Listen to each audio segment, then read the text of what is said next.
আসসালামু আলাইকুম সবাইকে। তো আমি মোহাম্মদ তৈদুল ইসলাম ইমন। আজকে আমরা মেইনলি এইচএসসি কেমিস্ট্রি ফার্স্ট পেপারের থার্ড চ্যাপ্টার, তো এটার আমরা পি ব্লকের পার্ট 4 নিয়ে আলোচনা করব। তো আমি ভাবতেছিলাম যে পি ব্লকটা আসলে মনে হয় যে একটা লেকচারে শেষ হবে। পরবর্তীতে যখন একটু স্টাডি করলাম আমার কাছে মনে হলো যে 2টা লেকচার লাগবে। পরবর্তীতে যখন পড়ানো শুরু করলাম আমার কাছে মনে হলো না, 2টা লেকচারে হবে না। সো এই কারণে 4টা লেকচার হইতেছে, বাট 4টা লেকচার হইলেও তোমাদেরকে আমি যা বুঝাইতেছি আমার মনে হয় যে তা ওই ক্লাসেই বোঝা হয়ে যেতেছে। আর বই থেকে আবার মুখস্থ করা পড়া বা বই থেকে আবার বোঝা বা অন্য কোনো জায়গা থেকে বোঝার কোনো দরকার নাই। জাস্ট এই ক্লাসটা করলেই তোমার কিন্তু সম্পূর্ণ পড়াটা হয়ে যাচ্ছে। সো অ্যাপার্টলি তোমার কাছে মনে হতে পারে অনেকগুলো ভিডিও, অনেক কিছু, কিন্তু তুমি এই যে একটা জিনিস বুঝতেছো না, এই কারণে স্যারের কাছে দৌড়াইতেছো, আবার একটু গাইড দেখতেছো, বই দেখতেছো, 2 দিন পরে আবার রিভিশন দিতেছো, ভুলে যাইতেছো ঠিকঠাক মতো না বোঝার কারণে। এই যে তোমার অনেকটা টাইম নষ্ট হচ্ছে, সেই টাইমটা কিন্তু বেঁচে যাচ্ছে জাস্ট একটা লেকচারের মাধ্যমে। একটা লেকচার থেকেই তুমি সব পেয়ে যাচ্ছ। সো আজকে আমরা মেনলি হচ্ছে তোমার গত ক্লাসে এটা পড়ানোর কথা ছিল, বাট গত ক্লাসটা শুধুমাত্র আর্দ্র বিশ্লেষণের উপরে গিয়ে শেষ হয়েছে, কারণ আর্দ্র বিশ্লেষণের টপিক্সটা একটু তোমার কি বলো, আর্দ্র বিশ্লেষণের টপিক্সটা একটু টাফ ছিল। তো আজকে হচ্ছে আমরা তোমার এই যে গত ক্লাসে একটা বলছিলাম যে সলভ দেবো, এটার সলভটা এই ক্লাসে আমরা দেবো। যে শুরুতেই যে নাইট্রোজেনের ক্ষেত্রে সেম গ্রুপে অবস্থিত পি ব্লকের মৌল, আমরা যদি 15 নম্বর গ্রুপ দেখি তাহলে নাইট্রোজেন ফসফরাস সেম গ্রুপে অবস্থিত। সেম গ্রুপে অবস্থিত হওয়া সত্ত্বেও নাইট্রোজেনটা N2 হিসেবে প্রকৃতিতে থাকতেছে, কিন্তু ফসফরাসটা P2 হিসেবে থাকতেছে না, থাকতেছে P4 হিসেবে। সো আমরা এইটার ব্যাখ্যা ইনিশিয়ালি দেখবো, তারপরে আস্তে আস্তে আমরা সামনের দিকের ব্যাখ্যাগুলোতে যাবো। আজকে নিষ্ক্রিয় গ্যাসটা পড়ায় ফেলবো, এই লেকচার যত লম্বাই হোক না কেন এখানেই শেষ হয়ে যাবে। তো দেখো এখানে একটা নাম্বার দেওয়া আছে 4 কোর্সেস, যে আমাদের কিন্তু শুধুমাত্র কেমিস্ট্রি ফার্স্ট পেপার না, chemistry second paper, biology first paper second paper, mathematics, English academic সব কোর্স আছে। Mathematics first paper second paper নেওয়া হচ্ছে তোমাদের অনেক ভাই, আর বাকি সবগুলো কিন্তু আমি নেই। সো সেইখানে তোমরা যদি কোর্সে ভর্তি দিতে চাও, তোমরা এই নম্বরে মেসেজ করতে পারো বা হোয়াটসঅ্যাপে নক দিতে পারো। আমাদের FB page medical third star, সেটাতে নক দিতে পারো, অথবা এফবি গ্রুপ আছে মেডিকেল থার্ড স্টার অথবা কুইক অনলাইন স্কুল, দুইটাতেই জয়েন হয়ে থাকতে পারো। আচ্ছা, তো যেখানে কিন্তু তোমাদের সব ভিডিও কমপ্লিট করা আছে, তুমি ভর্তি হবা, সব ভিডিও একসাথে পাওয়া যাবে, তোমার কিন্তু আর কোনো প্রাইভেটের দরকার নেই, ঠিক আছে? শুধুমাত্র এই ভিডিওগুলো দেখলেই এনাফ। আচ্ছা, তো আমরা পড়া শুরু করি। দেখো আমরা যদি 15 নম্বর পর্যায়ের সামনে যদি আমরা 15 নম্বর গ্রুপের কথা চিন্তা করি, 15 নম্বর গ্রুপের কথা চিন্তা করলে 15 নম্বর গ্রুপে কে কে আছে, যে NPAS SB BI। তোমাদের লেভেলে তো এত নিচে যায় না, সো জাস্ট এত হায়ার লেভেলে যায় না, জাস্ট এই নাইট্রোজেন আর ফসফরাসের মধ্যেই সীমাবদ্ধ।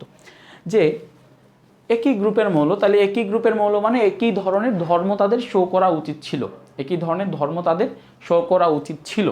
তাহলে এই যে নাইট্রোজেন আছে আর এই যে ফসফরাস আছে, প্রকৃতিতে দেখা যায় যে নাইট্রোজেন প্রকৃতিতে N2 আকারে বিরাজ করে, আর ফসফরাসের ক্ষেত্রে দেখা যায় যে ফসফরাস প্রকৃতিতে P4 আকারে বিরাজ করে। এখন কেন নাইট্রোজেনের ক্ষেত্রে প্রকৃতিতে N2 আকারে বিরাজ করে, অথবা ফসফরাস কেন P4 আকারে বিরাজ করে? আরও 1-2টা কোয়েশ্চেনের এখান থেকে আনসার পাওয়া যাবে। 1-2টা কোয়েশ্চেন হচ্ছে, নিষ্ক্রিয় গ্যাসের পরে নাইট্রোজেন কেন সব থেকে বেশি নিষ্ক্রিয়? নিষ্ক্রিয় গ্যাসের পরে নাইট্রোজেন সব থেকে বেশি নিষ্ক্রিয়, এবং সেই কারণে নাইট্রোজেনকে নিষ্ক্রিয় দ্রাবক হিসেবে ইউজ করা হয় অনেক বিক্রিয়ায়। এটা একটা পাওয়া যাবে আনসার। আরও পাওয়া যাবে যে তোমার আরও 1-2টা কোয়েশ্চেনের আনসার আমি দেখি, আর তোমাদের কী কী কোয়েশ্চেন ছিল। এটা মোস্ট প্রবলি তোমাদের এই কোয়েশ্চেনগুলো আছে হচ্ছে তোমাদের লিঙ্কন স্যারের বইয়ে, ওই লিঙ্কন স্যারের বইয়ে আছে। দেখি আমি আর কয়টা, আর এগুলো হাজাইনাক স্যারের বই থেকে দিছি, যেগুলো লেখা হয়েছে অলরেডি। লিঙ্কন স্যারের বই আর কি দেওয়া আছে একটু দেখি তো। আর আচ্ছা চাইছি এখানে আরেকটা হচ্ছে যে ফসফরাস এবং নাইট্রোজেন উভয় মৌল একই শ্রেণীভুক্ত হলেও নাইট্রোজেন গ্যাসীয় কিন্তু ফসফরাস কঠিন পদার্থ কেন, এটা ব্যাখ্যা করতে বলছে। আচ্ছা, তারপরে আবার আরেকটা আনসার পাওয়া যাবে, ফসফরাসের সক্রিয়তা নাইট্রোজেন অপেক্ষা বেশি কেন। সো এই সবগুলোর আনসার জাস্ট একটা জায়গায় লুকায় আছে, তুমি একটু দেখো। দেখো আমরা যখন সংকরায়ন পড়ছিলাম, এখন কিন্তু এই কারণে সংকরায়ন সবার আগে পড়াচ্ছি, সংকরায়নের বেশি লাগবে। যে নাইট্রোজেন N2 আকারে বিস্তৃত মানে নাইট্রোজেন আলটিমেটলি 3টা বন্ধন গঠন করে। তো নাইট্রোজেন 3 বন্ধন গঠন করে মানে নাইট্রোজেনের একটা বন্ধন হচ্ছে সিগমা বন্ধন আর 2টা হচ্ছে পাই বন্ধন, এবং সিগমা বন্ধনগুলো গঠিত হয় মুখোমুখি অধিক্রমণের ফলে, আর পাই বন্ধনগুলো গঠিত হয় পাশাপাশি অধিক্রমণের ফলে। যদি কিছু না বুঝো তাহলে প্লিজ সংকরণের লেকচারগুলো সবার আগে পড়াইছি এই কারণেই, যে তোমরা এই জিনিসগুলো বুঝো। তো ফসফরাসের ক্ষেত্রে কি হয়, ফসফরাস জাস্ট সিঙ্গেল বন্ড গঠন করে, এবং সিঙ্গেল বন্ডের মধ্যে ফসফরাস 4টা 4 কোণায় থাকে, তাদের 3টা করে হাত পূরণ করতে হবে। ফসফরাস কী করে 3টা করে হাত পূরণ করে, কীভাবে দেখো। দেখো এইভাবে যদি সাজায় তাহলে প্রতিটা ফসফরাসের 2টা করে হাত থাকে, প্রতিটা ফসফরাসের কয়টা করে হাত থাকে? 2টা করে।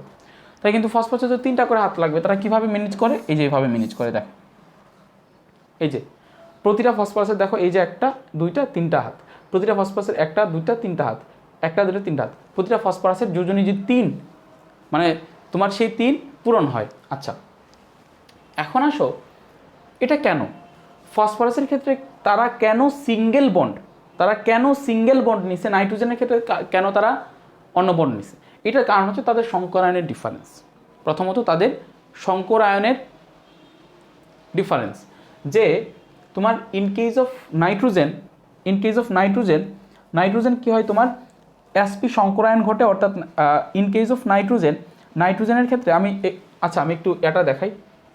ধরো এটা হচ্ছে নাইট্রোজেন, তাহলে নাইট্রোজেন যদি আমি লিখি 1s2, তারপরে 2s2, তাহলে 2p3, তাই না? সো এসে হচ্ছে তোমার 3টা, এসে হচ্ছে তোমার 2টা ইলেকট্রন, পিতে হচ্ছে তোমার কয়টা ইলেকট্রন? 1টা 2টা 3টা। একটা হচ্ছে তোমার 2s, একটা হচ্ছে 2px, একটা হচ্ছে 2py, একটা হচ্ছে 2pz। আচ্ছা আর ইন কেস অফ ফসফরাসের ক্ষেত্রে কী হয়? 1s2, 2s2, দেন তোমার 2p6, দেন 3s2, দেন 3p3। সো দেখো 3s2 যদি হয় তাহলে এটা হচ্ছে তোমার 3s,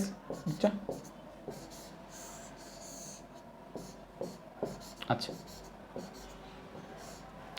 আচ্ছা এখন আমি তোমাদের বোঝানোর সুবিধার্থে আমি ধরে নিলাম যেহেতু তারা সেম গ্রুপের মৌল, তাহলে সেম ধরনের আচরণ করবে, অর্থাৎ 2টার মধ্যেই তোমার এসপি সংকরায়ন ঘটবে। কি সংকরায়ন ঘটবে? এসপি সংকরায়ন। অর্থাৎ আমি ধরে নিলাম যে ফসফরাসও P2 আকারে থাকে, নাইট্রোজেনও N2 আকারে থাকে। এটা থেকে আমি বুঝাবো যে 2টাই যদি সেম থাকতো তাহলে কি প্রবলেমটা ঘটতো। আচ্ছা তো নাইট্রোজেন যে N2 আকারে থাকে তার মানে তাদের মধ্যে কোন ধরনের হাইব্রিডাইজেশন হয়, কোন ধরনের সংকরায়ন হয়, বা এসপি সংকরায়ন। কেন? কারণ তাদের মধ্যে সিগমা বন্ড কয়টা? এই যে সিগমা বন্ড একটা, আর তাদের যে কোনো একটা নাইট্রোজেনের মুক্ত জোড় কয়টা? 1 জোড়া। তাহলে hybridization equals to number of sigma bond plus loan pair মুক্ত জোড়। তাহলে এই নাইট্রোজেন কি হয়? এসপি সংকরিত হয়, আবার এই নাইট্রোজেন কি হয়? এসপি সংকরিত হয়। তাইলে প্রথমে আমি যে কাজটা করব সেটা হচ্ছে যে এখানে যে নাইট্রোজেন আছে, সেই নাইট্রোজেনের আমি এসপি সংকরায়নটা ঘটাবো। এসপি সংকরায়ন ঘটানো মানে এসপি সংকরায়ন মানে 2টা অরবিটাল আছে, তাহলে আমি 2টা নতুন অরবিটাল পাবো, সমান সমান 2টা সমান শক্তি সম্পন্ন 2টা অরবিটাল পাবো। তো ধরো যে এটা হচ্ছে নাইট্রোজেন, এটা হচ্ছে নাইট্রোজেন, তো এটা যদি নাইট্রোজেন হয়, এটা যদি নাইট্রোজেন হয়, তাদের ধরো যে এটা হচ্ছে এই যে এসপি অরবিটাল একে অপরের সাথে আসছে, কিন্তু এসপি অরবিটালের পরে দেখো এসপি অরবিটালের যদি সংকরায়ন ঘটে, তাইলে আরও 2টা অরবিটাল বাকি থেকে যায়, PY PZ, যারা অসংখ্যরিত অরবিটাল। এবং অসংখ্যরিত অরবিটালগুলো নর্মালি তোমার এই ডাবল লোব থাকে, আমরা হাইব্রিডাইজেশনে পরে আসছি। অসংখ্যরিত যে অরবিটাল সেখানে ডাবল লোব থাকে। তাহলে আমি একটা দেখালাম অসংখ্যরিত অরবিটাল হচ্ছে তোমার ধরো যে এইরকম, একটা হচ্ছে এরকম, একটা ধরো যে এইরকম। অসংখ্যরিত অরবিটালগুলো ডিফারেন্ট কালার দিই তাই তোমাদের বুঝতে সুবিধা হয়। অসংখ্যরিত অরবিটালগুলোর কালার ডিফারেন্ট দিই, ধরো যে লাল কালার একটা দিলাম, অসংখ্যরিত অরবিটাল হচ্ছে এরকম, একটা হচ্ছে এরকম। আচ্ছা সো এই যে অসংখ্যরিত অরবিটালগুলো থাকে, সেই অসংখ্যরিত অরবিটালগুলোর মধ্যে কি হয়? তোমার পাই বন্টন ফর্ম হয়, এবং তারা কি করে? পাশাপাশি অতিক্রমণ করে। অ্যাকচুয়ালি এখানে দেখানো যাচ্ছে না, বাট তারা কি করে? এরকমভাবে একটা অরবিটাল, সেই অরবিটালের সাথে তারা এরকমভাবে পাশাপাশি ঢুকে যায়। এটা যদি আরেকটু ছোটো করে দিই তখন বোঝা যাবে যে পাশাপাশি তারা ঢুকে যায়। সো আমি এখানে দেখাই যে তারা আলটিমেটলি পাশাপাশি এরকমভাবে তারা একটা বন্ধন ফর্ম করে। আচ্ছা এটা হচ্ছে একটা অরবিটাল। নাইট্রোজেনের ক্ষেত্রে কিন্তু আরও একটা অরবিটাল আছে, যেটা অসংকরিত অবস্থায় থেকে যায়। এটা হচ্ছে অসংকরিত আরেকটা অরবিটাল, এটা হচ্ছে আরেকটা অসংকরিত অরবিটাল, এটার মধ্যে বন্ধনটা দেখানো যাচ্ছে। আচ্ছা তো এইটা হচ্ছে নাইট্রোজেনের ফরমেশন। এখন যদি ফসফরাসও সেম কাহিনী ঘটাইতো তাহলে ফসফরাসের ক্ষেত্রে কী হইতো? দেখো ফসফরাসের ক্ষেত্রে কী হইতো? ইন কেস অফ ফসফরাস ধরো এটা হচ্ছে ফসফরাস, এটাকে একটু এইভাবে দিই,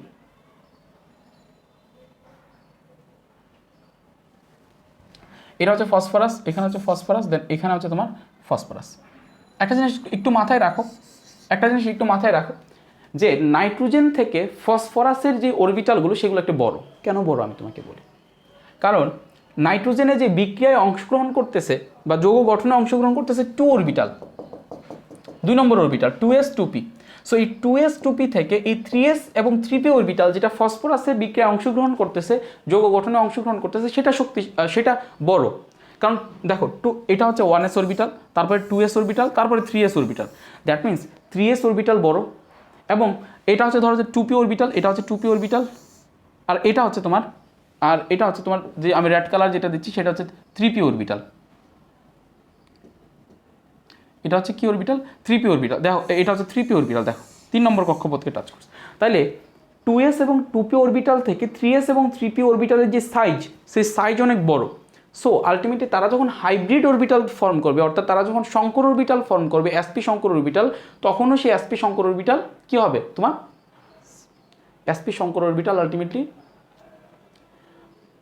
ফসফরাসের ক্ষেত্রে বড় হবে। ফসফরাসের ক্ষেত্রে কী হবে? বড় হবে। কারণ দেখো এই নাইট্রোজেনের ক্ষেত্রে যে 2s অরবিটাল সেটা ধরো যে এরকম দৈর্ঘ্য, সেটা ধরো যে আমরা তো শঙ্কর অরবিটাল বানাইছি, এটা ধরো যে এরকম 2s, আর 2p ধরো যে এরকম। আর ইন কেস অফ ফসফরাস হচ্ছে তোমার ধরো যে 3s হচ্ছে এতটুকু বড়, আর 3p হচ্ছে এতটুকু বড়। সো আমি যদি এদেরকে মিক্স করি, তাহলে এদেরকে মিক্স করার পরে আমি যদি নতুন দুইটা হাইব্রিড অরবিটাল পাবো, সেই দুইটা হাইব্রিড অরবিটালের সাইজ হবে এরকম ধরো, এরকম, দেন এরকম।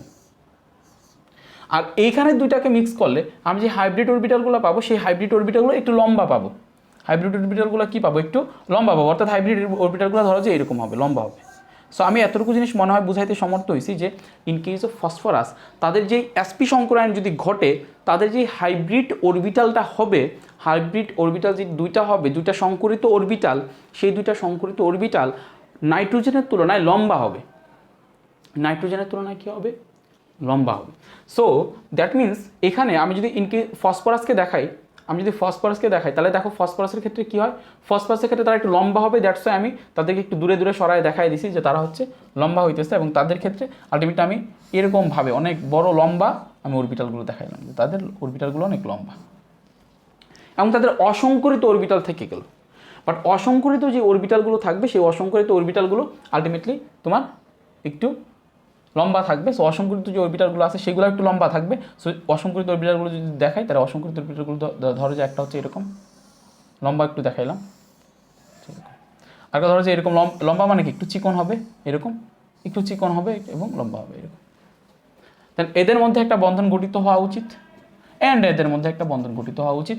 অ্যান্ড আরও একটা যে অরবিটাল আছে, আমি সেটা ডিফারেন্ট কালার দেখাই, ওই যে সবুজ কালার দিলাম, আরও এরকম, দেন এরকম, দেন এরকম, দেন এরকম। সো এদের মধ্যে তোমার আলটিমেটলি একটা বন্ধন হওয়া উচিত, এদের মধ্যে একটা বন্ধন। সো এইভাবে N2 এবং P2 দুইটাই গঠন হওয়া পসিবল ছিল, সম্ভাবনা ছিল।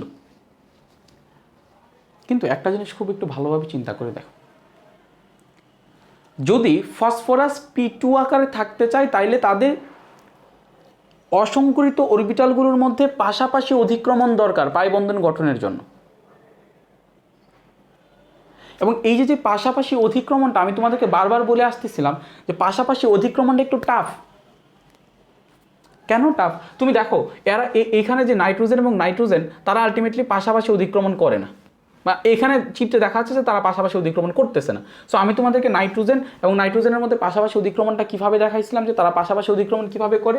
মাঝখানের বন্ডটা খুব যদি ছোটো হয়, এটা যদি ছোটো হয়, এই বন্ডগুলো কাছাকাছি আসবে, তখন এইগুলো কাছাকাছি আসলে তাদের একটা পসিবিলিটিস আছে যে তারা আলটিমেটলি কী করবে, এই সাইড বাই সাইড ওভারল্যাপ করবে। অর্থাৎ ব্যাপারটা আমি এইভাবে দেখাই যে ধরো এটা হচ্ছে নাইট্রোজেন, এটা হচ্ছে নাইট্রোজেন, এটা হচ্ছে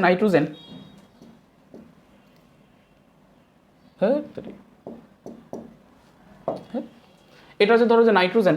সো এই নাইট্রোজেনের আমি বলি যে নাইট্রোজেনের যে কক্ষপথগুলো আছে, সেই কক্ষপথগুলো যদি এনাফ ছোটো হয়, অর্থাৎ হাইব্রিড অরবিটালগুলো যদি এখানে সিগমা বন্ডটা যদি এনাফ ছোটো হয়, এবং এই যেই অসংকরিত যে অরবিটালগুলো আছে সেগুলো যদি এনাফ মোটা হয়, তখন আলটিমেট একটা পসিবিলিটিস আছে যে এখানে তাদের যেই অরবিটালগুলো, সেই অরবিটালগুলো এরকমভাবে পাশাপাশি অধিক্রমণ করার, তাও এখানে অধিক্রমণ করানোটা টাফ হচ্ছে। দ্যাট মিনস আমি যদি বলি যে ধরো তারা এরকমভাবে পাশাপাশি অধিক্রমণ করছে, এই বন্ড লেংথ যখন এরকম, তখন তারা পাশাপাশি এরকমভাবে অধিক্রমণ করছে। কিন্তু যদি নাইট্রোজেনের এই দুইটা বন্ড প্র্যাকটিক্যালি চিন্তা করো, আমি ওইভাবে টান দিয়ে দেখাই দিচ্ছি ওই চিন্তা না, তারা ধরো যে সত্যি সত্যি এটা হচ্ছে একজাক্ট চিত্র, তারা পাশাপাশি অতিক্রমণ করছে, অসংকরিত অরবিটালগুলো পাশাপাশি অতিক্রমণ করছে। সো আমি যদি এই নাইট্রোজেন আর এই নাইট্রোজেনের বন্ধন দৈর্ঘ্যটা যদি বাড়ায় দিতে চাই, আমি যদি নাইট্রোজেনের এই অরবিটালগুলোকে যদি একটু লম্বা করে দিই, তখন কাহিনীটা কী হবে দেখো, নাইট্রোজেনের এই অরবিটালগুলো যদি একটু লম্বা করে দিই, এরকম যদি লম্বা করে দিই, তখন এখানের যেই অরবিটালগুলো আছে সেগুলোকে এনাম যদি আমি মোটাও করে রাখি, তাও দেখা যাবে যে একটা টাইমে তাও তাদের মধ্যে পাশাপাশি অধিক্রমণ ঘটতেছে না, পাশাপাশি অধিক্রমণ ঘটতেছে না। বইয়ে তুমি এভাবে দেখাই দাও, বাট একজাক্ট চিত্রটা চিন্তা করো, তাদের মধ্যে পাশাপাশি অধিক্রমণ ঘটতেছে না। অর্থাৎ অসংকরিত অরবিটালগুলো পাশাপাশি অতিক্রমণ করবে কি না সেটা কিন্তু একটা ফ্যাক্টরের উপর ডিপেন্ড করে। সেই ফ্যাক্টরটা হচ্ছে যে এদের সিগমা বন্ধনের মধ্যবর্তী দূরত্ব, সিগমা বন্ধন যদি কাছাকাছি হয় বা এই নাইট্রোজেন টু নাইট্রোজেনের ডিস্টেন্স যদি কম হয়, তখনই কেবল সম্ভব এখানের যেই আলটিমেটলি যেই অসংকরিত অরবিটালগুলো আছে সেই অসংকরিত অরবিটালগুলো আলটিমেটলি ওভারল্যাপিং হওয়া, পাশাপাশি অতিক্রমণ ঘটা। কিন্তু আমরা আগেই বলে আসছি যে ইন কেস অফ নাইট্রোজেন, দেখো ইন কেস অফ নাইট্রোজেন, আগে চিত্রটাতে যাই আমরা, এখানে যদি আমরা নাইট্রোজেন আর ফসফরাসের চিত্রটা দেখাই, দেখো নাইট্রোজেনের যেই তোমার বন্ধন দৈর্ঘ্য আছে, যেহেতু নাইট্রোজেন 2s এবং 2p অরবিটালের সংকরায়নের মাধ্যমে গঠিত হয়েছে, সো তাদের যেই সংকর অরবিটালগুলো থাকে সেগুলো ছোটো থাকে, আমি বলছি যে সেগুলো দৈর্ঘ্য কম থাকে, বাট ফসফরাসের ক্ষেত্রে সেই দৈর্ঘ্যটা অনেক বেশি থাকে। সো দিন শেষে যেটা হয় সেটা হচ্ছে নাইট্রোজেনের ক্ষেত্রে দৈর্ঘ্যটা এমন ছোটো থাকে যেন তারা তাদের যেই অসংকরিত পি অরবিটালগুলো আছে সেই অসংকরিত পি অরবিটালগুলো ওভারল্যাপ করতে পারে। নাইট্রোজেনের ক্ষেত্রে বন্ধন দৈর্ঘ্যটা এতটা ছোটো থাকে যেন তাদের পি অরবিটালগুলো কাছাকাছি চলে আসে পাশাপাশি অবস্থায়, এবং পাশাপাশি অবস্থায় তারা অতিক্রমণ করতে সক্ষম। কিন্তু আমরা যেহেতু বললাম যে ফসফরাসের যে বন্ধন দৈর্ঘ্য বেশি, কারণ তাদের ওই যেই সংকর যে অরবিটালগুলো তৈরি হয় সেই সংকর অরবিটালগুলো অনেক লম্বা লম্বা তৈরি হয়। So in case of hybrid orbital in ফসফরাসের ক্ষেত্রে সংকর অরবিটাল যখন ফর্ম হয় তখন সংকর অরবিটালগুলো অনেকটা লম্বা হয়।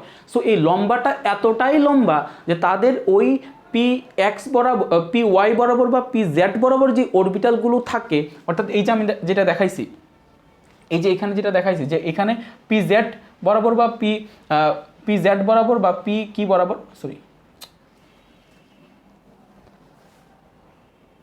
এখানে তাদের বন্ধন দৈর্ঘ্যটা এতটাই কি থাকে, বন্ধন দৈর্ঘ্যটা এতটাই দূরে থাকে, তারা ফসফরাসের এই হাইব্রিড অরবিটালগুলো এতটাই লম্বা হয় যে তাদের যে অসংকরিত যে অরবিটালগুলো আছে সেই অসংকরিত অরবিটালগুলো আলটিমেটলি তারা ওই পাশাপাশি অতিক্রমণ করতে পারে না। সেটার প্রথমত কজ হচ্ছে তোমার আলটিমেটলি তাদের যে বন্ধন দৈর্ঘ্যটা সেটা অনেক বেশি, দ্যাটস তারা পাশাপাশি কাছাকাছি আসতে পারে না।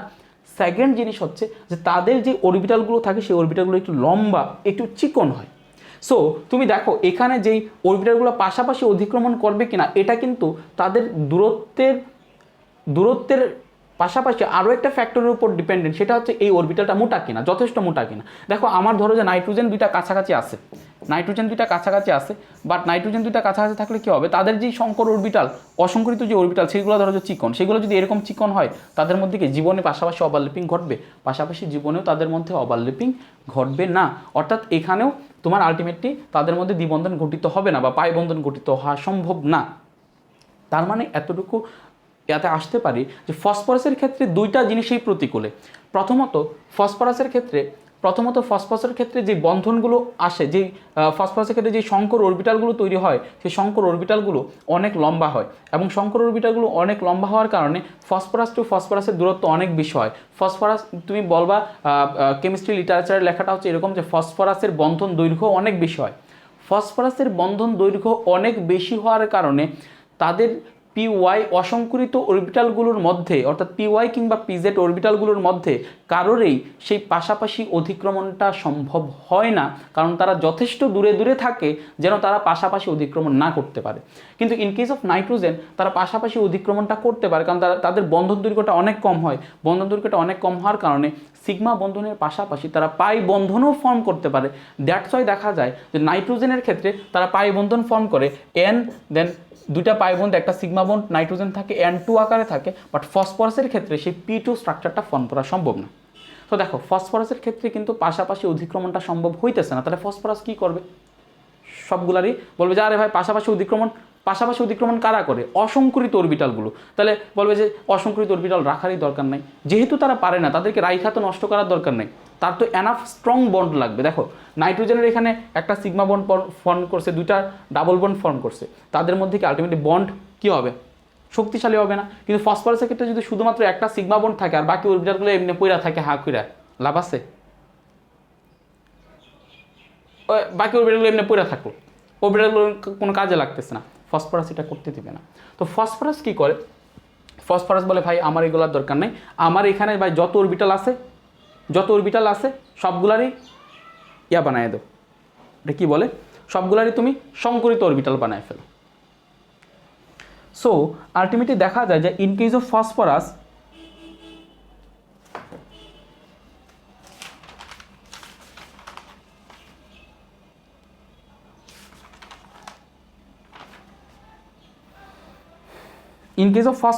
দেখা যায় যে সে সবগুলা সংকর অরবিটাল তৈরি করে ফেলে, এবং এই সবগুলা সংকর অরবিটাল তৈরি করে ফেলার কারণে মোস্ট প্রবাবলি সে হচ্ছে তোমার 3টা করে বন্ধন না সবার সাথে, তাহলে মনে হয় যে sp2 সংকরণ করে, একটা বাকি থেকে যায়, বা না sp2 করার কথা না, ধরো যে sp3 বা sp2 যেটা হোক, সে হচ্ছে সবগুলো অরবিটালকে তোমার সিগমা বানায় ফেলে।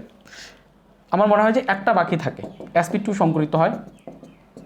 সংকরিত হয় মোস্ট প্রবাবলি, হইতে পারে। বাট মেন যে কথাটা, সেই মেন কথাটা হচ্ছে তারা কী করে আলটিমেটলি সবগুলাকে সিগমা বানায় ফেলে, সবগুলাকেই সে সংকরায়নে ঢুকায় নেয়। সো সবগুলোকে সংকরায়নে ঢুকায় নেওয়ার কারণে দেখা যায় যে সে যেটা ফর্ম করে সেটা হচ্ছে এই P4 স্ট্রাকচারটা ফর্ম করে। কি স্ট্রাকচার ফর্ম করে? P4 structure. তাহলে P4 স্ট্রাকচার গঠন করলে সুবিধাটা কি?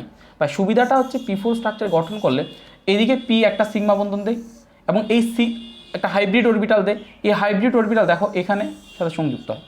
এখন সিগমা বন্ধনের ক্ষেত্রে ওইগুলো কতটুকু দূরে আসে দ্যাট ডাজেন্ট ম্যাটার, লম্বা হইলেও তাদের মধ্যে মুখোমুখি অধিক্রমণটা সম্ভব। সো এখানে ফসফরাস আর ফসফরাসের মধ্যে মুখোমুখি, এই ফসফরাসের মধ্যে মুখোমুখি অধিক্রমণ হয়, এই ফসফরাস আর এই ফসফরাসের মধ্যে মুখোমুখি অধিক্রমণ হয়, এই ফসফরাস আর এই ফসফরাসের মধ্যে মুখোমুখি অধিক্রমণ হয়, দেন এই ফসফরাস আর এই ফসফরাসের মধ্যে মুখোমুখি অধিক্রমণ হয়, দেন এই ফসফরাস আর এই ফসফরাসের মধ্যে মুখোমুখি অধিক্রমণ হয়। এবং এইটাকে আমরা স্ট্রাকচারটা লিখি P then P then P then P.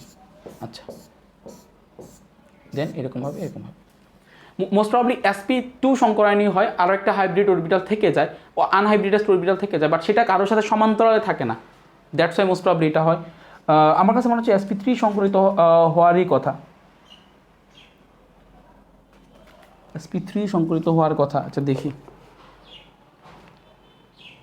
sp3 সংকরিতই হয়, আমার কাছে মনে হচ্ছে sp3 সংকরিত হয়। তো চতুস্থলিকে বন্ধন হওয়ার কারণে দেখা যায় যে তারা কোনো ধরনের পাই বন্ধন আলটিমেটলি ফর্ম করতে পারে না, sp3 সংকরণীয় হয়, আর একটা অরবিটাল হাইব্রিড অবস্থা থেকে যায়, এরকমভাবে ধরো থেকে গেল হাইব্রিড অরবিটাল এরকমভাবে থেকে যায়, sp3 সংকরণীয় হয় মোস্ট প্রবাবলি।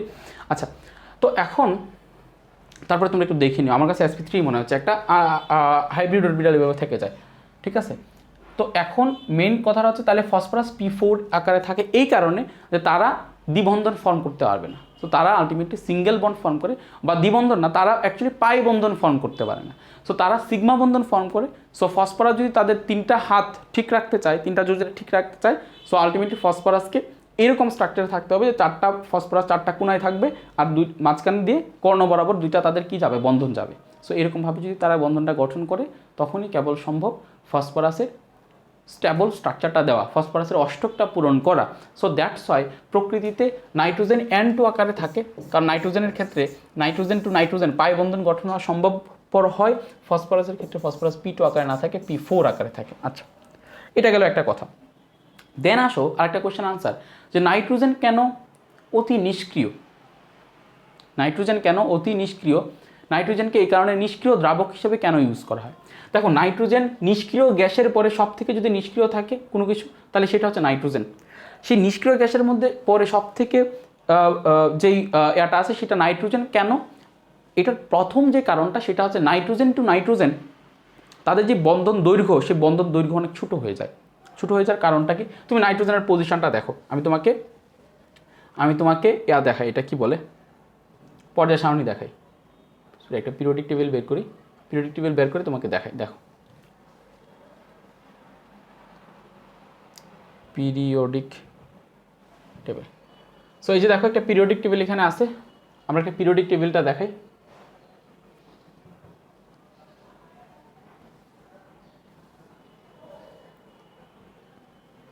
দেখো এটা হচ্ছে একটা পিরিয়ডিক টেবিল। সো এই পিরিয়ডিক টেবিলটা যদি আমরা দেখি, দেখো এখানে যে নাইট্রোজেন আছে, নাইট্রোজেন যেটা আছে সেই নাইট্রোজেন বাম থেকে ডানে গেলে কি হয়, আস্তে আস্তে পরমাণুর আকার কমতে থাকে। সো পরমাণুর আকার কমা মানে অরবিটালেরও আকার কমা। সো দেখা যায় যে নাইট্রোজেন, অক্সিজেন এবং fluorine, in case of nitrogen, oxygen এবং ফ্লুরিন, এদের ক্ষেত্রে দেখা যায় যে এদের পরমাণুর আকার যেমন ছোট হয়, তাহলে পরমাণুর আকার যেহেতু ছোট হয়, তাদের অরবিটালের আকার ছোট হয়, তাহলে তাদের সংকর অরবিটালের আকারও কী হবে, ছোট হবে। সো দেখা যায় যে তাদের সিগমা বন্ধন যথেষ্ট শক্তিশালী হয়। এটা নাইট্রোজেনের ক্ষেত্রেও যেমন সত্য, নাইট্রোজেনের ক্ষেত্রেও ছোট হয়, অক্সিজেনের ক্ষেত্রে তো আরও ছোট হয়ে যায়, অক্সিজেনের ক্ষেত্রে তো আরও ছোট হয়ে যায়, ফ্লুরিনের ক্ষেত্রে আরও ছোট হয়ে যায়, ঠিক আছে, আরও ছোট হয়ে যায় ফ্লুরিনের ক্ষেত্রে। কিন্তু দেখো নাইট্রোজেনের, দ্যাট মিনস এই নাইট্রোজেন, অক্সিজেন কিংবা ফ্লুরিন, তাদের ক্ষেত্রে দেখা যায় যে তাদের আলটিমেটলি যেই যদি পাই বন্ধন ফর্মেশনের অপশন থাকে, তাহলে পাই বন্ধন ফর্ম হইতে পারে এবং খুব ইজিলি, এবং এইটা ছোট থাকার কারণে দেখা যায় তাদের ওভারল্যাপিংটা হয়। অক্সিজেনের ক্ষেত্রে আরও ছোট থাকার কারণে তাদের দেখা যায় যে কাছাকাছি থাকার কারণে তাদের ওভারল্যাপিংটা হয়। ফ্লুরিনের ক্ষেত্রে তো তারা দ্বিবন্ধন ফর্ম করে না। কিন্তু তারপরেও দেখো F2 থেকে F2, দ্যাট মিনস এই লজিক অনুযায়ী F2 এর বন্ধন সব থেকে শক্তিশালী হওয়ার কথা, দ্যাট মিনস F2 হচ্ছে সব থেকে নিষ্ক্রিয় হওয়ার কথা, তারপরে O2, তারপরে N2। কিন্তু N2 কেন সব থেকে বেশি নিষ্ক্রিয়, সেটার প্রথমত যে কারণটা, সেই কারণটা হচ্ছে N2, প্রথম কারণটা আগে চিন্তা করো, N2 এর আকার অনেক ছোটো, আকার অনেক ছোটো থাকার কারণে N2 এর সংকর অরবিটালগুলোর আকার ছোট। সংকর অরবিটালগুলোর আকার ছোট হওয়ার কারণে তাদের অসংকরিত অরবিটালগুলো পাশাপাশি অনেক বেশিভাবে অধিক্রমণ করতে পারে এই লিথিয়াম, বেরিলিয়াম, বোরন, কার্বন কিংবা অন্য যে কারো থেকে।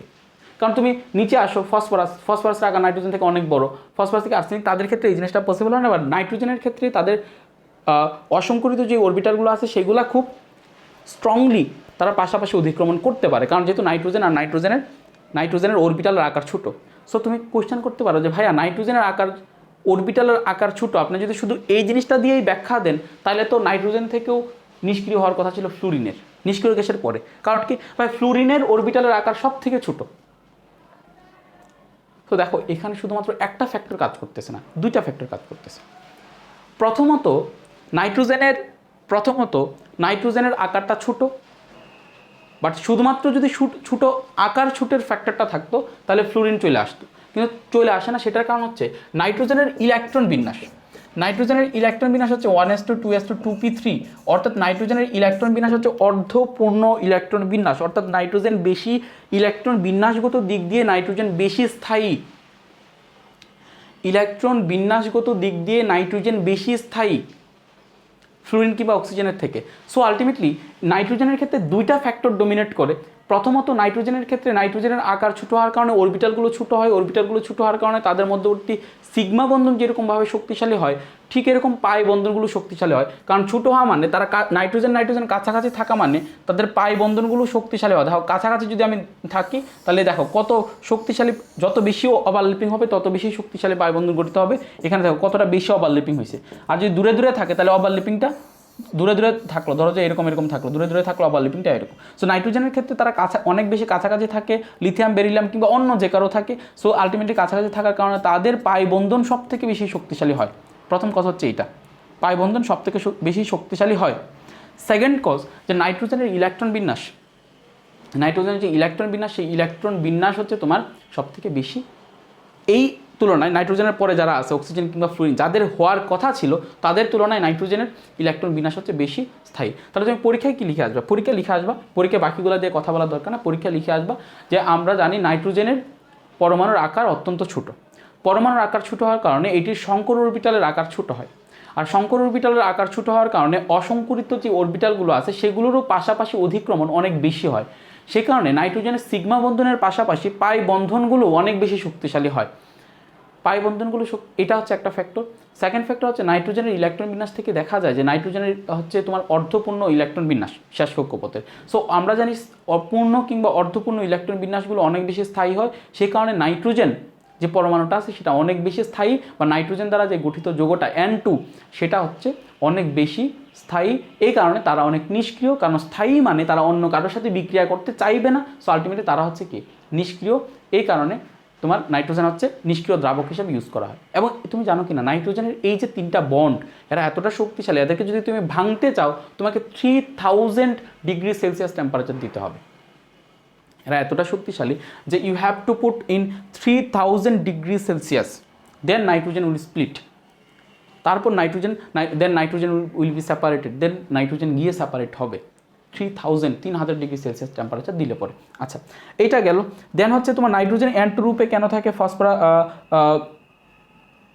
P4 রূপে কেন অবস্থান, এটা আমরা ব্যাখ্যা করলাম। আরেকটা হচ্ছে ফসফরাসের সক্রিয়তা নাইট্রোজেন অপেক্ষা বেশি, কারণ এটাও সেম ব্যাখ্যাটাই দেবা যে নাইট্রোজেন যেহেতু সব থেকে বেশি স্থায়ী, সে কারোর সাথে বিক্রিয়া করতে চাইবে না, দ্যাট মিনস সে কম সক্রিয়, তাহলে ফসফরাস বেশি সক্রিয়।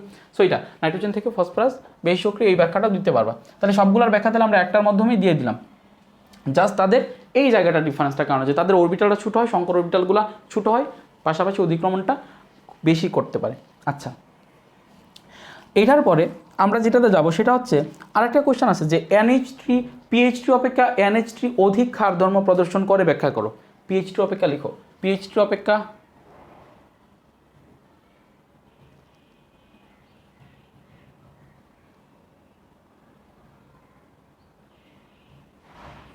দেখো PH3 অপেক্ষা NH3 অধিক ক্ষারধর্মী, NH3 অধিক ক্ষারধর্মী, ব্যাখ্যা করো। অধিক ক্ষারধর্মী ব্যাখ্যা করো। দেখো ক্ষারধর্মী এটা ব্যাখ্যা করার জন্য তোমাদেরকে একটু আমি সেকেন্ড পেপারের একটা জায়গায় একটু পড়ে নিতে চাই। দেখো আমরা নর্মালি অ্যাসিড বা ক্ষার বলতে বুঝি যে যারা জলীয় দ্রবণে H+ আয়ন দান করে তাদেরকে বলা হয় অ্যাসিড, যারা জলীয় দ্রবণে OH- আয়ন দান করে তাদেরকে বলা হয় ক্ষার। এটাকে বলা হয় আর্হেনিয়াসের মতবাদ। সো অ্যাকচুয়ালি পরবর্তীতে দেখা যাচ্ছে যে অ্যাসিড ক্ষার শুধুমাত্র আর্হেনিয়াসের ডেফিনেশন দিয়ে ব্যাখ্যা করা যায় না, সেই জন্য অনেক আপডেট থিওরি আসছে। তাদের মধ্যে একটা থিওরি হচ্ছে ব্রনস্টেড লাউরি মতবাদ, আরেকটা মতবাদ হচ্ছে Lewis theory. So Lewis theory মতবাদটা হচ্ছে সব থেকে আপডেট মতবাদ, সেটা দিয়ে অ্যাসিড এবং ক্ষারের ডেফিনেশনটা অনেক সুন্দরভাবে দেওয়া যায়। লুইস মতবাদ অনুযায়ী অ্যাসিড হচ্ছে তারা যারা 1 পেয়ার অর্থাৎ এক জোড়া মুক্তচুর ইলেকট্রন 1 পেয়ার ইলেকট্রন যারা গ্রহণ করতে পারে, 1 পেয়ার ইলেকট্রন অ্যাকসেপ্টর যারা 1 পেয়ার বা এক জোড়া মুক্তচুর ইলেকট্রন গ্রহণ করতে পারে তাদেরকে বলা হয় অ্যাসিড। আর বেস বা ক্ষারীয় হচ্ছে তারা যারা 1 পেয়ার মুক্তচুর ইলেকট্রন 1 পেয়ার লন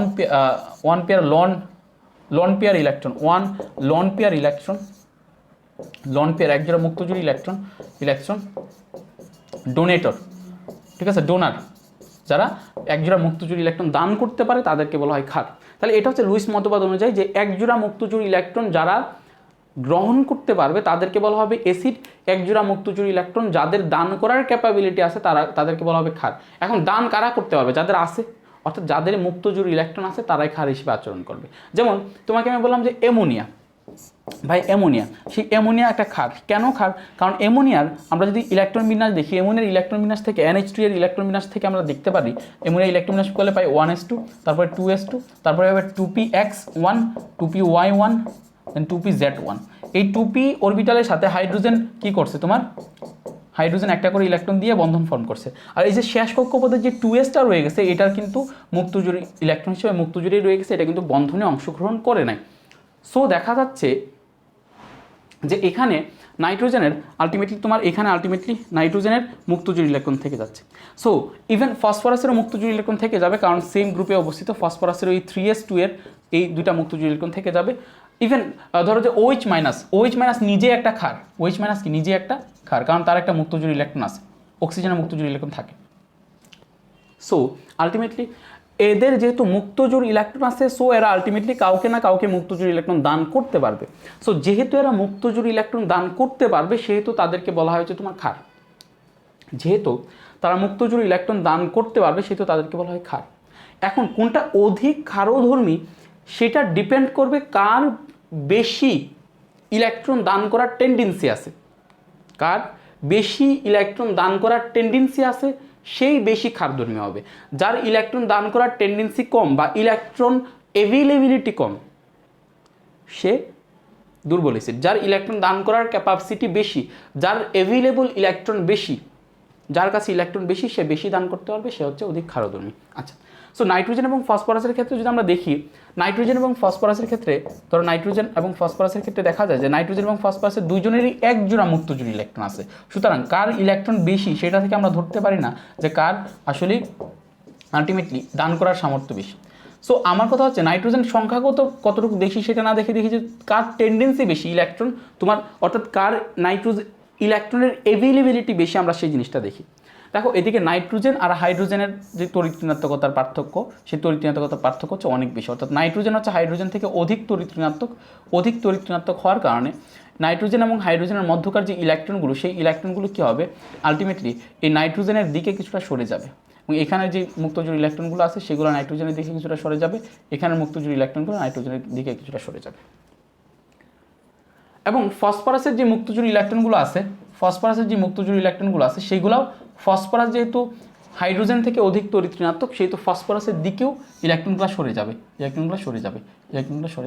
বাট দেখো আমরা যদি নাইট্রোজেন এবং ফসফরাসের কথা চিন্তা করি, তারা সেম গ্রুপে অবস্থিত। সো নাইট্রোজেন এবং ফসফরাসের মধ্যে যদি দেখি, নাইট্রোজেন থেকে ফসফরাস নিচে, এবং আমরা জানি একই গ্রুপে যদি আমরা উপর থেকে নিচে নামি তাহলে তড়িৎ ঋণাত্মকতা হচ্ছে কমে। তো তড়িৎ ঋণাত্মকতা যেহেতু কমে যায়, দ্যাট মিন্স নাইট্রোজেন থেকে ফসফরাসের যেই ইলেকট্রোনেগেটিভিটি বা তড়িৎ ঋণাত্মকতা সেটা কম। কারণ কি, ফসফরাসের আকার বড়, শেষ কক্ষপথে ইলেকট্রনের প্রতি আকর্ষণ কম, সো আলটিমেটলি কম আকর্ষণ করে ধরে রাখতে পারবে। সো নাইট্রোজেন থেকে ফসফরাসের ইলেকট্রোনেগেটিভিটি বা তড়িৎ ঋণাত্মকতা কম। ফসফরাসের যদি ইলেকট্রোনেগেটিভিটি কম হয়, তার মানে সমযোজী বন্ধনের শেয়ারকৃত ইলেকট্রনকে নিজের দিকে আকর্ষণ করার ক্ষমতা নাইট্রোজেন থেকে কম। তার মানে নাইট্রোজেনের যেহেতু নিজের দিকে ইলেকট্রন আকর্ষণ করার ক্ষমতা বেশি, কারণ তার ইলেকট্রোনেগেটিভিটি বেশি, সেহেতু ইলেকট্রনগুলো নাইট্রোজেনের দিকে একটু বেশি সরে যাবে, আর ফসফরাসের দিকে নাইট্রোজেনের তুলনায় একটু কম সরে যাবে। দ্যাট মিন্স প্রথমত এখানে যে নাইট্রোজেনের দিকে যেটা বেশি সরে যাবে, এই বেশি সরে যাওয়ার কারণে নাইট্রোজেনের কাছাকাছি এই ইলেকট্রনগুলো থাকবে, অর্থাৎ নাইট্রোজেনের অ্যাভেলেবল ইলেকট্রনের পরিমাণটা ফসফরাসের অ্যাভেলেবল ইলেকট্রনের তুলনায় বেশি। দেখো নাইট্রোজেনের ইলেকট্রনগুলো যদি একটু বেশি সরে যায়, নাইট্রোজেনের কাছাকাছি চলে যায়, খুব কাছাকাছি চলে যায়, এইদিকে চলে যায়, আর এরা এদিকে থাকে। সো আলটিমেটলি ইলেকট্রন হচ্ছে এমন একটা জিনিস যে টাকার মতো, মানুষ টাকা চায়, তারা ইলেকট্রন চায়। তো তারা ইলেকট্রন চায়, তোমাদের কাছে যদি টাকাটা একজনের কাছে কাছাকাছি থাকে, তার মানে তার কাছে এভেলেবল টাকা, আরেকজনের কাছে টাকাগুলো অনেক দূরে আছে, তার মানে তার আরেকটু ট্রাই করতে হবে টাকাগুলো কাছাকাছি আনার জন্য। সো মেন কথা হচ্ছে যে আলটিমেটলি নাইট্রোজেনের ক্ষেত্রে ইলেকট্রনগুলো আলটিমেটলি নাইট্রোজেনের দিকে একটু বেশি সরে যায়। সো আমি যদি বলি নাইট্রোজেনের ইলেকট্রন অ্যাভেলেবিলিটি বেশি, সো যার বেশি টাকা আছে সে বেশি দান করতে পারবে। এবং ফসফরাসের ক্ষেত্রে ইলেকট্রনগুলো একটু কম সরে যায়। দ্যাটস দেখা যায় যে NH3 যখন ইলেকট্রন দান করতে চায়, তখন তার দান করার ক্যাপাসিটিটা ফসফরাসের ক্যাপাসিটি থেকে বেশি। সো দেখা যায় যে NH3 এই কারণে pH থেকে বেশি ক্ষার। আচ্ছা, এটা একভাবে চিন্তা করা যায়। অন্য আরেকভাবে চিন্তা করা যায়, দেখো আমার এটাকে ক্ষার কি নাকি ক্ষার না সেটা ডিপেন্ড করতেছে বা কতটুকু তীব্র ক্ষার, যে এইখানে যে ইলেকট্রনগুলো সেগুলো কতটা তীব্রভাবে বা কতটুকু ইজিলি রিলিজ হচ্ছে সেটার উপর। কারণ এটা দান করতে পারলে সে ক্ষার, সো আমার কথা হচ্ছে এইখানে যে ইলেকট্রনগুলো আছে সেগুলো নাইট্রোজেনের একটু বেশি কাছাকাছি চলে আসে।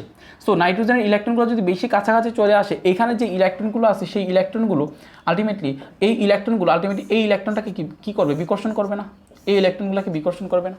সো এই ইলেকট্রনগুলোকে বিকর্ষণ করার কারণে এটা তীব্রভাবে সরে যাবে। কিন্তু এই ইলেকট্রনগুলো যেহেতু খুব বেশি কাছাকাছি যায় না, এগুলা অল্প যেহেতু দূরে আছে, তারা অল্প বিকর্ষণ করবে এই ইলেকট্রনগুলোকে।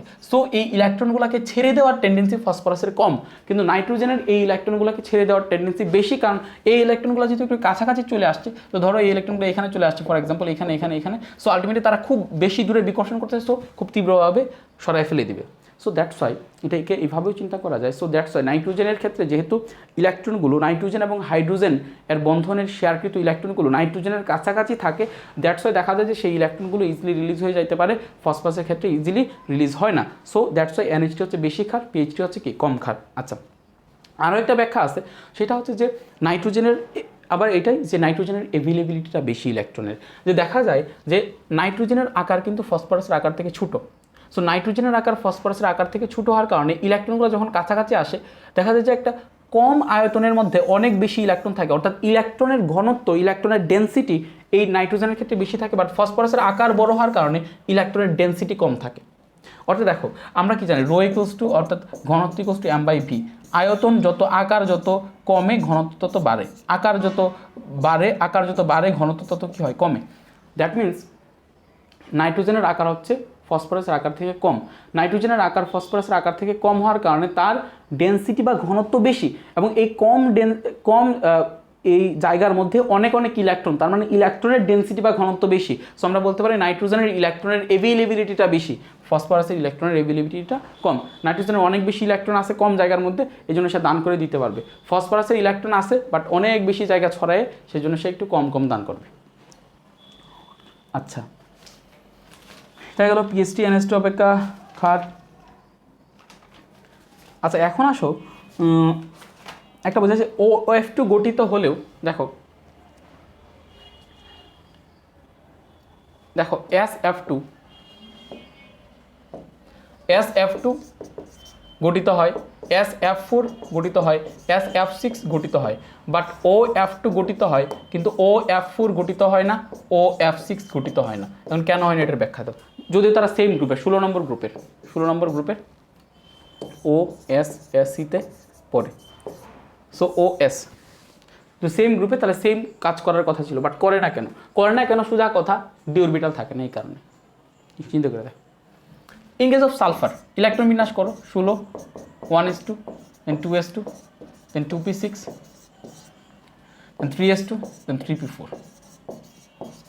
ইনিশিয়ালি দেখো 3s2 যদি হয় তার শেষ কক্ষপথের আলটিমেটলি বিজোড় ইলেকট্রন থাকে, দুইটা, 3d0, তারপরে ডি অরবিটাল, ফাঁকা ডি অরবিটাল আছে। সো ইনিশিয়ালি সালফার দুইটা ফসফরাসের সাথে অ্যাড হইতে পারে, এখানে একটা ফসফরাস, এখানে একটা ফসফরাস। সো আলটিমেটলি সে তখন গঠন করতে পারে, SF2 ফর্ম করতে পারে। আচ্ছা, আবার কখনো সালফার কি করে, দেখো সালফার কি করে কখনো এখানে তো একটা করে ইলেকট্রন ছিল না, এখানে ফ্লুইডগুলো মুছে দাও, তারপরে ডি অরবিটাল আছে সেটা একটু দেখেন। তারপরে এখানে ডি অরবিটাল আছে 1 2 3 4 5। আচ্ছা, তো এখানে একটা ইলেকট্রন, এখানে একটা ইলেকট্রন, একে যদি তাপ দিই তাহলে এটা 3s, এটা 3p, এটা 3d। তো 3p থেকে ইলেকট্রন 3d-তে জাম্প করতে পারে। সো এখানে বিজোড় ইলেকট্রন থাকবে না, এখানে জোড় ইলেকট্রন থাকবে না। সো আলটিমেটলি এখান থেকে একটা ইলেকট্রন এখানে চলে গেল। তখন কয়টা হলো বিজোড় ইলেকট্রন? 4টা। তাহলে এখানে একটা ফ্লুরিন বসতে পারে, এখানে একটা ফ্লুরিন বসতে পারবে, এখানে একটা ফ্লুরিন বসতে পারবে, এখানে একটা ফ্লুরিন বসতে পারবে। প্রতিটা অরবিটালে 2টা করে ইলেকট্রন থাকে, ফ্লুরিন একটা করে ইলেকট্রন শেয়ার করতে পারবে। এখন বিজোড় ইলেকট্রন 4টা, দ্যাট মিনস SF4 গঠিত হতে পারে। আচ্ছা, এখন আবার দেখা যায়, দেখো ধরো এখানে আমার 4টা ইলেকট্রন আছে। সো এদিকে যদি 4টা ইলেকট্রন থাকে, 1 2 3 4। আচ্ছা, সো এখান থেকে 3s থেকে আবার একটা ইলেকট্রন যদি আমি একটু যদি আমি প্রেসার দিই, তাহলে দেখা যাবে যে 3s থেকেও একটা ইলেকট্রন ওইদিকে চলে গেছে, ট্রান্সফার হয়ে গেছে,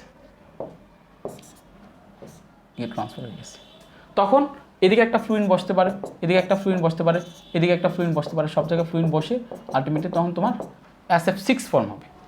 সো এই SF6 কেন ফর্ম হইতে পারতেছে, সেটার কারণ হচ্ছে সালফার ওই 6 পর্যন্ত বিজোড় ইলেকট্রনও ক্রিয়েট করতে পারতেছে, সে বিজোড় ইলেকট্রনকে বাড়াইতে পারতেছে।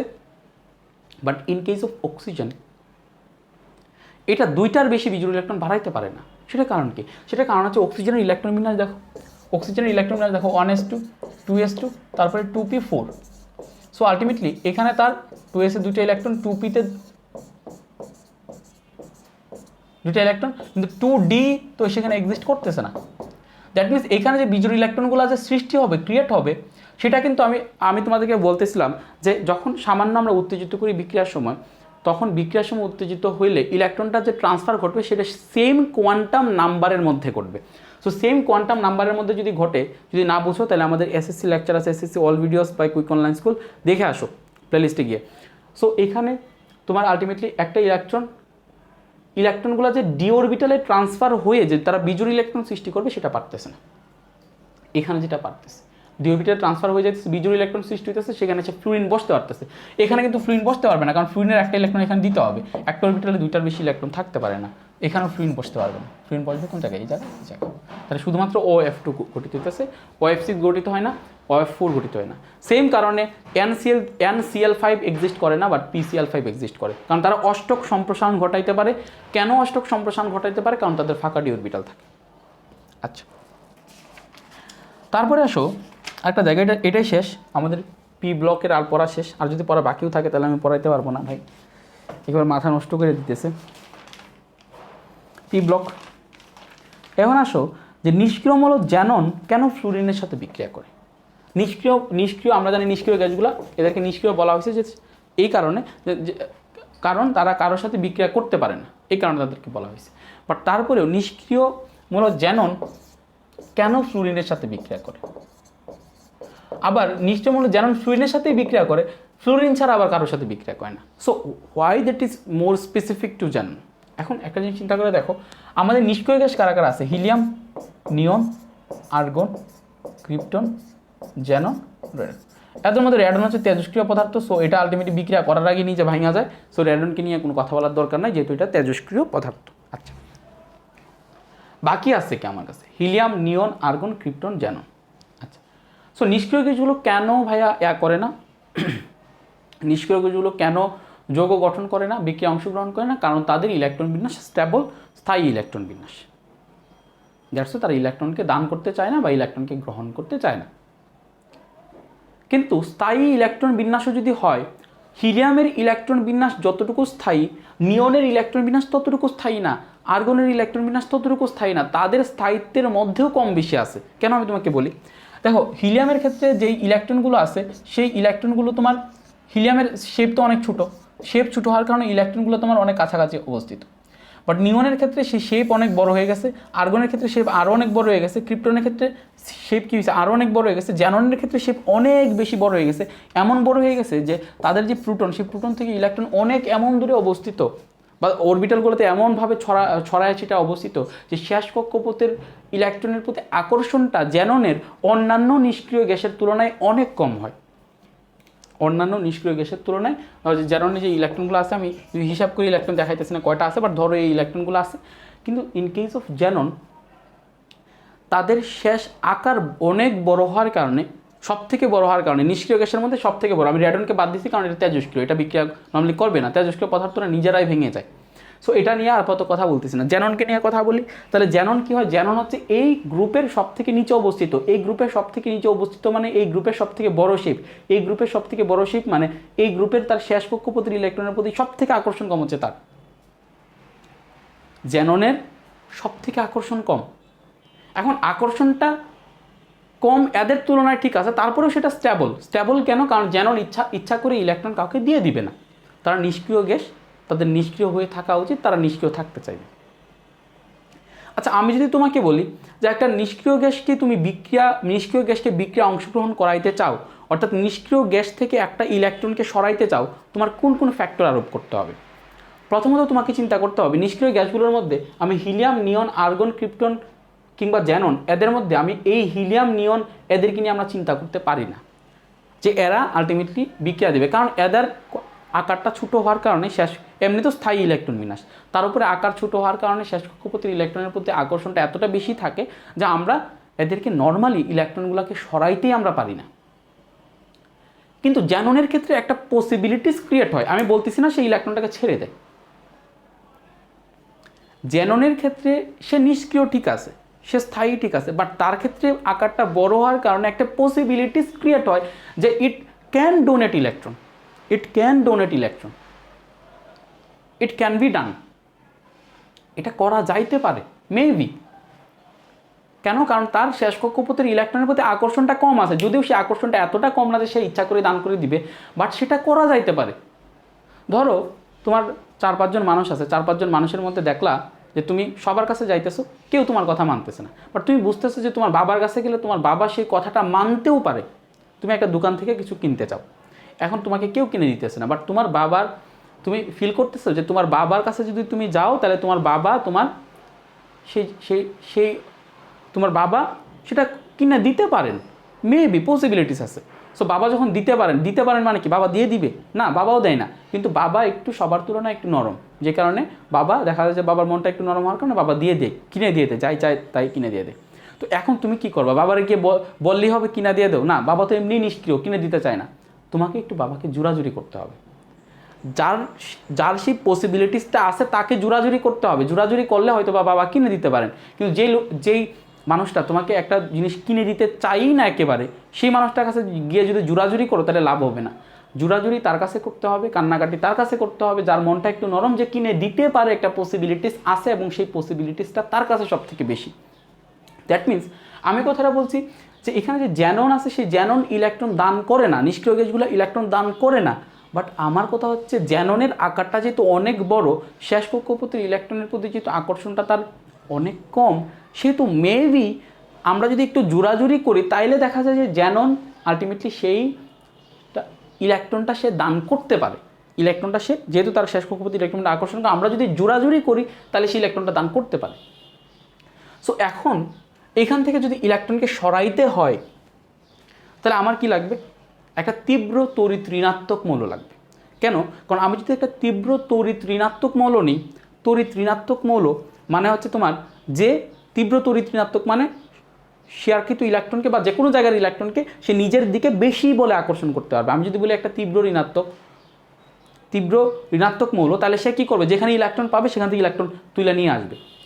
দ্যাট মিনস এখান থেকে যদি ইলেকট্রনকে সরাইতে চাই, ধরো এখান থেকে যদি ইলেকট্রনকে সরাইতে চাই, ধরো আমি এ কম্পাউন্ড আনছি একটা এ, তো এই এটাকে এমন হইতে হবে যেন সেই এই ইলেকট্রনটাকে পুল করার, এই ইলেকট্রনটাকে তার দিকে টান দেওয়ার ক্ষমতাটা বেশি থাকে। ইলেকট্রনটাকে এখানে যে এটাকে আনতেছে, সে যদি এই ইলেকট্রনটাকে জোরাজুরি করে টান দিয়ে নিয়ে আসতে পারে, তখনই আমরা বলতে পারবো যে এই নিষ্ক্রিয় গ্যাসটা এটার সাথে সমযোজী বন্ধনে আবদ্ধ হইতেছে বা কোনো একটা বন্ধনে আবদ্ধ হইতেছে। প্রাইম ফ্যাক্টর কি? প্রথমত সেটা জ্যানন করতেছে, অন্য কেউ করবে না, কারণ অন্য কারোর ক্ষেত্রে জোরাজুরি করেও লাভ নাই। জ্যাননের ক্ষেত্রে সেটা করাটা পসিবল যদি আমরা সেই আলটিমেট একটা তীব্র তড়িৎ ঋণাত্মক মৌল দিই। তো দেখা যায় যে আমরা যদি পর্যায় সারণীর ক্ষেত্রে চিন্তা করি, পর্যায় সারণীর ক্ষেত্রে সব থেকে তীব্র তড়িৎ ঋণাত্মক মৌল হচ্ছে ফ্লুরিন। কেন সব থেকে তড়িৎ ঋণাত্মক মৌল ফ্লুরিন? কারণ আমরা জানি যে বাম থেকে যত ডানে যাব তড়িৎ ঋণাত্মকতা তত কম বাড়তে থাকবে। সো আমরা যদি হিলিয়াম আর হিলিয়ামের ক্ষেত্রে না চিন্তা করি, হিলিয়াম তো নিষ্ক্রিয় গ্যাস, তার কোনো তড়িৎ ঋণাত্মকতা বা ইলেকট্রোনেগেটিভিটি নাই, আর হাইড্রোজেন তো তোমার 1 নম্বর গ্রুপে অবস্থিত। সো এই হাইড্রোজেনকে আমরা আলাদা রাখি, কারণ হাইড্রোজেন অনেক তীব্র তড়িৎ ধনাত্মক মৌল, কারণ বাম পাশে যারা আছে এটা তীব্র তড়িৎ ধনাত্মক। আমরা বাম থেকে যত ডানে যাব তড়িৎ ঋণাত্মকতা তত কী হবে? বাড়তে থাকবে। তাহলে এটা সবার বামে আছে, তাহলে এটা অনেক তড়িৎ ধনাত্মক।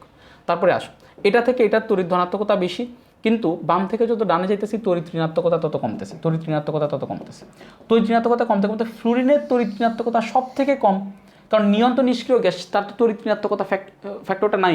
সো ফ্লুরিন আলটিমেটলি সব থেকে পর্যায় সারণীর সব থেকে তড়িৎ ঋণাত্মক মনে হচ্ছে ফ্লুরিন। কেন? প্রথমত সেটা বাম থেকে ডানে সবার ডানে অবস্থিত হওয়ার কারণে বাম থেকে ডানে গেলে তড়িৎ ঋণাত্মকতা বাড়ে। সো যেহেতু সে সবার ডানে অবস্থিত, সেহেতু এই ফ্যাক্টরের দিক দিয়ে তার তড়িৎ ঋণাত্মকতা সব থেকে বেশি। আবার আমরা জানি তার গ্রুপের কথা যদি চিন্তা করি, উপর থেকে নিচে গেলে তড়িৎ ঋণাত্মকতা কমতে থাকে, তার মানে উপরে যে আছে তার তড়িৎ ঋণাত্মকতা বেশি, নিচে যে আছে তার তড়িৎ ঋণাত্মকতা কম। সেই দিক থেকে ফ্লুরিন আবার সবার উপরে অবস্থিত। সো উপর থেকে নিচে গেলে তড়িৎ ঋণাত্মকতা কী হয়? কমে। ফ্লুরিন আবার সবার উপরে অবস্থিত। দেখো, দুইটা কন্ডিশনের দিক দিয়েই ফ্লুরিন আগায়া। একটা হচ্ছে সে সব থেকে ডানে অবস্থিত, তাইলে পর্যায়গত দিক দিয়ে তার তড়িৎ ঋণাত্মকতা সব থেকে বেশি, আবার গ্রুপগত দিক দিয়েও তার তড়িৎ ঋণাত্মকতা সব থেকে বেশি। That's why fluorine is the most electronegative compound in periodic table, অর্থাৎ পিরিয়ডিক টেবিলের মধ্যে ফ্লুরিন হচ্ছে সব থেকে বেশি ইলেকট্রোনেগেটিভ কম্পাউন্ডটা। সো দ্যাটস ওয়াই যদি এই জ্যানন থেকে তুমি ইলেকট্রনকে কী করতে চাও, জ্যানন থেকে যদি ইলেকট্রনকে সরায় আনতে চাও, তাহলে অবশ্যই তুমি যেই জিনিসটা ইউজ করবা সেটা হচ্ছে ফ্লুরিন, কারণ তুমি একমাত্র ফ্লুরিন দিলেই সেটা সম্ভব। ফ্লুরিনের ইলেকট্রোনেগেটিভিটিটা এতটা বেশি যে সেটা জ্যানন থেকে ইলেকট্রনটাকে পুল করে নিয়ে আসতে পারবে। এই দুইটা ফ্যাক্টর যেহেতু মিলে গেছে, সেহেতু এখন জ্যানন ফ্লুরিনের সাথে বিক্রিয়া করবে। এখন যদি তোমাকে কোশ্চেন করে কেন জ্যানন ক্লোরিনের সাথে বিক্রিয়া করবে না, কারণ ক্লোরিনের ইলেকট্রোনেগেটিভিটি এতটা বেশি না যে এটা জ্যানন থেকে ইলেকট্রনটাকে পুল করে নিয়ে আসতে পারবে। আবার তো এই ফ্লুরিনেই কেন ক্রিপ্টন বা আর্গনের সাথে বিক্রিয়া করবে না? কারণ আর্গন বা ক্রিপ্টনের শেষ কক্ষপথের ইলেকট্রনের প্রতি আকর্ষণটা এতটা কম না যে ফ্লুরিন এনাফলি পুল করে সেটাকে নিয়ে আসতে পারবে। বুঝতে পারছো? কারণ আর্গন বা ক্রিপ্টন আকার ছোট, শেষ কক্ষপথে ইলেকট্রনের মধ্যে আকর্ষণ অনেক বেশি, সো আলটিমেটলি তারা কোনো অবস্থাতেই ইলেকট্রন ছাড়বে না, তুমি যত ইলেকট্রোনেগেটিভ কম্পাউন্ড দেও না কেন। সো সব দিক থেকে মিলে গিয়ে এই জ্যানন কী করে, আলটিমেটলি ফ্লুরিনের সাথে বিক্রিয়া করে। সো জ্যানন যদি ফ্লুরিনের সাথে বিক্রিয়া করে তাহলে কী হয় দেখো, জ্যাননের ইলেকট্রন বিন্যাসটা যদি আমি দেখাই, জ্যানন ইলেকট্রন বিন্যাসটা যদি দেখাই, জ্যানন কত 54, জ্যানন ইলেকট্রন বিন্যাস 54, ইলেকট্রন বিন্যাসের শেষ দিকে থাকে হচ্ছে তোমার 4s2 4p6, most probably 4s2 4p6, ও sorry 5s2 5p6, 5s2 5p6, তার মানে এরপরে থাকে 5d0। সো 5s2 5p6 এর কথা যদি চিন্তা করি, 5p6 দেখো সবগুলোতে ডাবল ইলেকট্রন আছে, ডি অরবিটাল খালি, সবগুলোতে ডাবল ইলেকট্রন আছে। সো ডাবল ইলেকট্রন থাকার কারণে আলটিমেটলি সবগুলোতে ডাবল ইলেকট্রন থাকার কারণে কোনো জায়গায় এসে ফ্লুইন বসতে পারে না। কিন্তু এটাকে একটু যদি আমরা ফ্লুইনের কাছে দিই এবং যদি একটু তাপ দিই, খুব বেশি তাপ দিই, আমাদের রেঞ্জ অনুযায়ী আমরা তাপ দিতে পারি, তাপ দিলে দেখা যায় যে কখনো কখনো ইলেকট্রনগুলো শিফট হয়ে যায়, এখানে ইলেকট্রনগুলো শিফট হয়ে যাচ্ছে, দেখো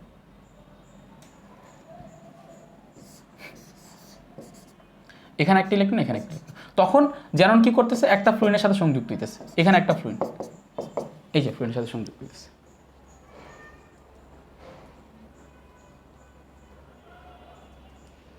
আবার দেখো এখানে এই জিনিসটাও ট্রু যে এই জ্যাননের ক্ষেত্রে এটা হচ্ছে 5p6 এবং 5d।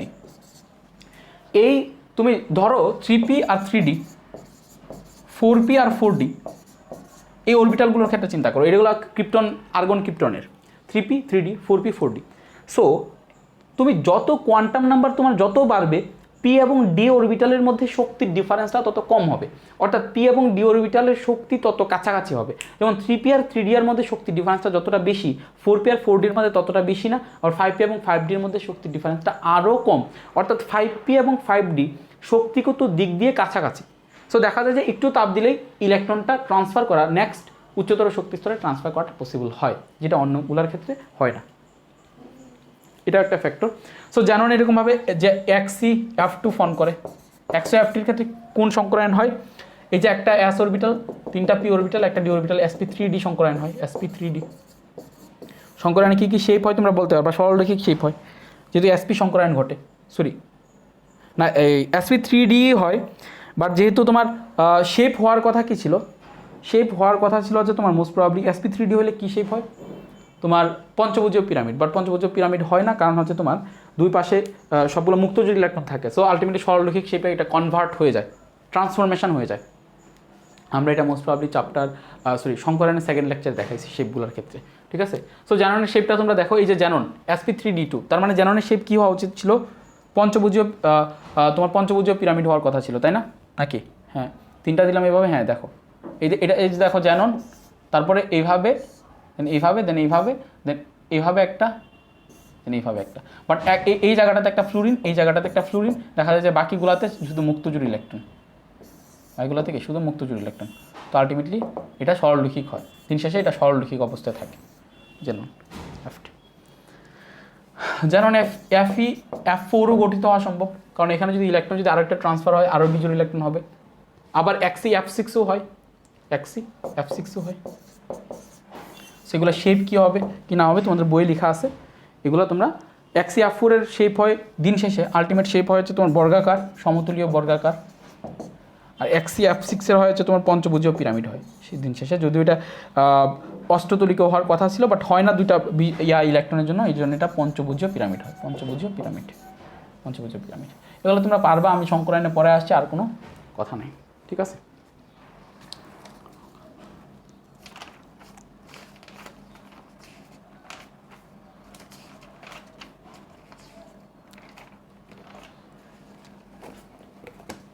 ঠিক আছে, আজকে লেকচার এই পর্যন্ত। Thanks for watching.